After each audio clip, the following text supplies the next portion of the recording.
तर याच Thane metro trial रनवरनं Sanjay राऊतांनी टोला लगावलाय। ठाणे विकायला काढलंय असं राऊतांनी म्हटलंय। तर मुख्यमंत्र्यांनी ठाण्यामध्ये वेळ घालवावा, ठाण्याचं बीड व्हायला वेळ लागणार नाही असा दावाच यावेळेला संजय राऊतांनी केलाय।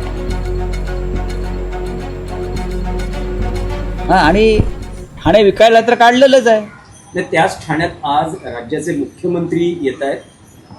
मेट्रो प्रकल्पाचा टेस्टिंग चांगली गोष्ट आहे। मुख्यमंत्र्यांनी जास्तीत जास्त वेळ ठाण्यात घालवायला पाहिजे, नाहीतर ठाण्याचं बीड व्हायला वेळ लागणार नाही।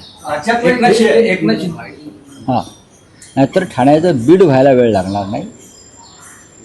ज्या प्रकारची दहशत निर्माण करण्याचा प्रयत्न होतो आहे मतदारांवर, जनतेवर, राजकीय कार्यकर्त्यांवर, ती गंभीर गोष्ट आहे। अर्थात ठाणेकर ह्यांना जुमानत नाही ती गोष्ट सोडून द्या, पण तुम्हाला मी सांगतो की मुख्यमंत्र्यांनी जास्तीत जास्त वेळ ठाण्यात घालवायला पाहिजे।